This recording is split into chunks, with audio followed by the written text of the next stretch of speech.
Monsieur Blaise Lasme, pensez-vous qu'en Côte d'Ivoire, nous ayons donc l'état de droit, selon la définition donnée par le Google? Bon, en Côte d'Ivoire, on n'est pas d'un état de droit. Hein. Quand j'écoute la définition que vous venez de dénoter vous-même, on n'est pas d'un état de droit dans la mesure où l'ensemble des pouvoirs est concentré dans la main d'un individu qui soumet les institutions à sa volonté, à ses humeurs et à ses caprices. Donc, je pense que nous ne sommes pas d'un état de droit en Côte d'Ivoire. C'est quoi votre point de vue? Je pense que nous sommes tous ivoiriens. Heureusement que nous avons des regards indépendants donc, qui nous jugent, qui nous regardent. Je crois que depuis 2011, à l'arrivée d'Alassane Ouattara, vous savez tous qu'on a eu, on a hérité d'un pays qui était totalement désastreux. L'état de droit avait foutu le camp. C'était les exécutions extrajudiciaires dans notre pays. On peut citer des cas célèbres, tels que l'assassinat du général Robert Gueye, où il a été accusé sur la base d'accusations. Il a été assassiné, également sa femme, plusieurs personnalités.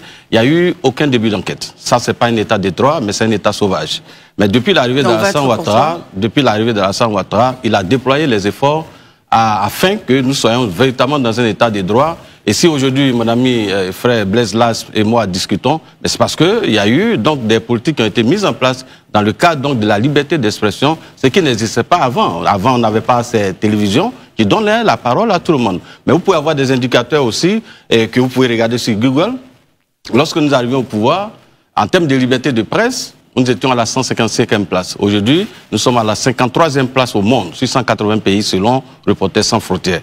Donc, on ne peut pas nous dire qu'aujourd'hui, il n'y a pas d'état de droit, c'est la liberté d'expression. Je crois que le 9, les partis politiques de l'opposition ont organisé une belle marche, mais je ne pense pas que dans un état de non-droit, on pourrait permettre à l'opposition d'organiser une telle marche au cours de laquelle des propos très durs et désobligeants ont été prononcés à l'endroit du président. Alors, quand on parle d'absence de l'état de droit, on parle de quoi? En 2011, à l'avènement au pouvoir du chef de l'État, M. Alassane Ouattara, il a été mis en place une commission nationale d'enquête qui était chargée de faire des enquêtes sur les événements douloureux que nous avons connus. Cette commission a abouti au fait qu'il y a eu un certain nombre de morts. Il y a des morts qui ont été imputées aux forces dites pour Gbagbo et il y a des morts qui ont été imputées aux forces dites pour Ouattara. Il y a eu des morts, 200 morts précisément, qui ont été imputées au Dozo. Mais jusqu'à présent, les seules forces qui ont été poursuivies, c'est les forces pour Gbagbo. Donc il y a une justice sélective. Il y a une sorte d'impunité pour un camp et des rigidités, des rigueurs exagérées pour un autre camp. C'est ça que nous appelons une absence d'état de droit. C'est-à-dire que nous ne sommes pas égaux devant la loi, nous ne sommes pas égaux devant la justice. Très bien. Messieurs, alors, réaction et puis on le débat. La réaction rapide que je voudrais avoir, donc, M. Blaise Lasme nous parle donc des événements post-crise. Crise électorale qu'ils ont créée de toutes pièces, en imposant la guerre à celui qui a gagné les élections. Heureusement qu'il y a eu des enquêtes. Dans un état de droit, on mène des enquêtes. Le reste, donc, des affaires sont remises, le reste est remis entre les mains de la justice. Voilà. Nous n'avons pas l'agenda de la justice. Il appartient donc à la justice donc, de se prononcer sur les affaires lorsque des enquêtes sont rendues. Le rôle d'un État, le rôle du pouvoir exécutif, donc, c'est de conduire les enquêtes à travers le procureur de la République, ce que nous avons fait. Mais vous ne pouvez pas citer, regarder droit les Ivoiriens dans les yeux et dire qu'en 10 ans du gouvernement de M. Laurent Gbagbo, il y a eu une enquête sur les graves assassinats qui ont eu lieu dans notre pays.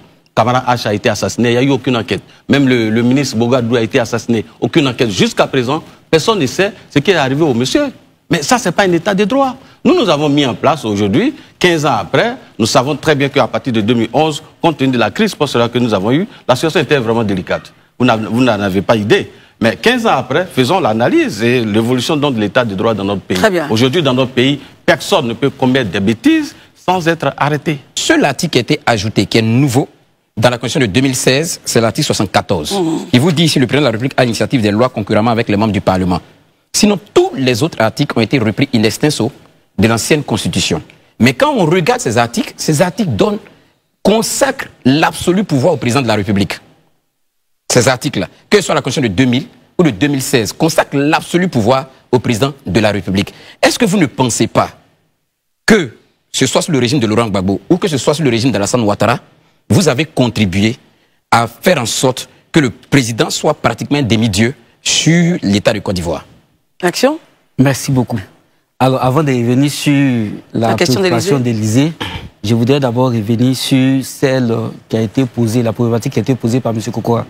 Alors, M. Kokora dit qu'eux, ils sont chargés de faire des enquêtes, mais c'est à la justice de mener le processus jusqu'au bout. Alors, je m'étonne de cette justice qui est sélective. Ça, il oublie de le mentionner. À partir du moment où cette justice a eu la force et les moyens de traiter les questions liées aux soldats qui ont servi sous le président Laurent Gbagbo, elle aurait dû avoir la même force et la même célérité qu'elle a eue avant pour traiter aussi les questions liées aux meurtres qui ont été commis par les agents de la rébellion. C'est de ça que nous parlons et c'est pour ça que nous disons qu'il y a une discrimination dans la conduite des affaires de la justice. Ça, c'est important. Mais pourquoi, quand il s'agissait des pauvres Gbagbo, l'accusation ou bien l'État, à travers ce qu'il dit, a fait ses enquêtes, mais la poursuite allait jusqu'au bout. Mais pourquoi arriver sur les pauvres Ouattara, ces poursuites n'ont pas été menées jusqu'au bout? D'où la notion de la justice à double vitesse, de la justice des vainqueurs. Or, partout où il y a justice des vainqueurs, il y a un problème d'état des droits parce que l'état des droits, c'est garantir les mêmes droits à tous les citoyens. Peu importe leur origine, peu importe leur race, peu importe leur appartenance politique. Très bien. Gbagbo Laurent n'a pas écrit de constitution. Gbagbo Laurent n'a pas écrit de constitution. La constitution qu'il est venu trouver et sur laquelle il a travaillé est issue de la transition qui a été menée par le président Robert Gueye, le chef de l'État en son temps. Par contre, le chef de l'État actuel a écrit une constitution. Je pense que si on avait la possibilité d'écrire une constitution, on allait aller vers une relativisation des pouvoirs du chef de l'État. Vous ne pouvez pas prendre le prétexte qu'en 2000, vous n'étiez pas au pouvoir, donc vous n'avez pas voté une constitution, et donc vous n'êtes pas responsable de cette constitution. Je peux comprendre. Mais lorsqu'on arrive au pouvoir, en tant que président de la République, on peut initier, si on n'est pas d'accord avec la constitution qu'on a trouvée, on peut initier donc une constitution. Une réforme constitutionnelle. C'était d'ailleurs ça ma question. Voilà. Donc M. Laurent Gbagbo, il a dit clairement au Forum pour la réconciliation nationale qu'il ne ferait pas voter une nouvelle constitution. Ça veut dire qu'il était entièrement d'accord avec la constitution de 2000. Et d'ailleurs, vous l'avez dit, ils étaient avec le général Robert Gueye. Certains conseillers du général Robert Gueye étaient du FI, Lida Kwasi et autres. Ils étaient des conseillers. Vous êtes resté membre du gouvernement, vous êtes responsable de cette constitution. Vous avez donc contribué à son élaboration. Donc vraiment, il faut assumer ses responsabilités dans l'histoire. Alors, vous savez, l'état de droit ne pourra pas être garanti si on a des gens qui pensent qu'ils ont le pouvoir d'interpréter les lois et de décider à la place de nos institutions. Vous avez parlé de justice, mais lorsque des positions sont posées dans un pays, vous avez votre position de dire que quelqu'un ne peut pas faire un autre mandat. Les autres disent qu'il peut faire un autre mandat. Mais quand les débats ont eu lieu, qui a le pouvoir et l'autorité de décider? Mais ce sont les organes de justice, dont le Conseil constitutionnel. Donc quand le Conseil constitutionnel a décidé depuis 2020, si vous êtes un républicain et que vous respectez l'état des droits, vous devez vous taire sur cette question. Parce que vous et moi n'avons pas le pouvoir de dire qui peut être candidat dans un pays et qui ne pourrait pas l'être. Le faire, c'est un déni que vous faites à nos institutions. Et ça, ce n'est pas l'état des droits. L'état des droits, ce n'est pas le jugement à géométrie variable. Que lorsque les décisions vous arrangent, l'état des droits est là, la justice est bonne. Mais quand elle ne vous arrange pas, les décisions de justice ne sont pas bonnes. Et vous, Blaise Las, je crois que vous avez dit sur un plateau télé que le président, il est illégal. Je vous assure, si nous n'étions pas dans un état de droit, mais vous aurez été arrêtés. Parce que traiter un président de la République d'illégal sur un plateau télé, je crois que c'est la chose la plus grave. Mais on vous a laissé partir à la maison, mais c'est parce qu'on respecte votre liberté d'expression. Il y a des événements quand même qui restent des événements importants dans la vie de la nation. C'est ça. On a les crimes par exemple de Djokwe, dans le cadre de la crise post-électorale. C'est ça. On a vu des procès qui ont été faits comme celui par exemple de la décapitation de Toussaint, où il y a des gens qui ont été condamnés.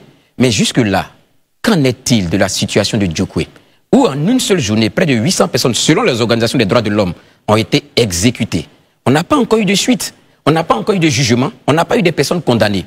Qu'est-ce qu'il en est? Vous qui êtes, je vais dire aujourd'hui, garant de l'état de droit, qu'est-ce que vous dites pour ça? Est-ce que vous avez lu le rapport des faits dont vous faites cas? Que dit ce rapport? Voilà. Est-ce que vous avez lu le rapport? J'ai lu le rapport des organisations des droits de l'homme. Voilà. Je vous serais tenté de vous poser la question s'il y a des gens qui ont été incriminés et qui n'ont pas fait l'objet de procès. Je vous rappelle que dans ce même cadre, Monsieur Amadé Ouremi, donc, qui était le principal instigateur et responsable donc, de ce massacre, a été arrêté, jugé, condamné à perpétuité.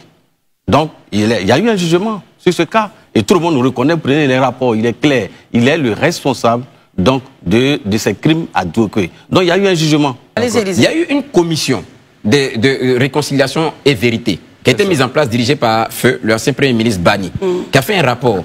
Où est le rapport? On n'a jamais eu connaissance de ce rapport. Si, le rapport, il est public. Vous pouvez taper sur Internet, vous verrez le rapport. Que dit le rapport? Mais le rapport, il est clair. Qu'est-ce qu'il dit? Que dit le rapport? Mais le rapport... Les grandes lignes du rapport. Non, d'abord, le rapport de Bani, ce n'était pas une enquête.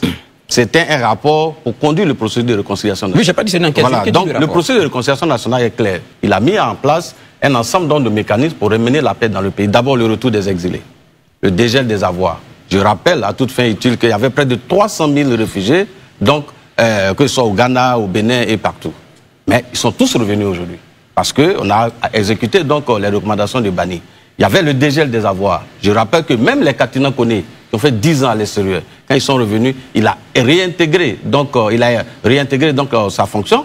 Il a même eu son rappel de 10 ans, alors qu'il n'a jamais travaillé pendant les 10 ans. Mais ça, c'est compte tenu du fait qu'il y a eu un rapport, effectivement, qui a été mis en place. Et d'abord, après le rapport, la CDVR, on a mis en place la CONARIV, donc, qui a poursuivi le processus. Et Mme Mariatou Koné est partie au Ghana, où les gars ont failli la frapper. Mais donc, le processus a été poursuivi. Des célèbres acteurs politiques comme Charles Blé Goudé, qui ont aujourd'hui leur compte gelé, qui ne sont pas encore dégelés. Qu'est-ce qui explique ça? Bon, je crois que je n'en ai pas connaissance. Peut-être qu'il va falloir qu'il s'adresse donc aux autorités compétentes pour avoir donc les raisons pour lesquelles son compte ne s'est pas digéré. Mais vraiment, je n'ai pas l'information. Très bien, merci.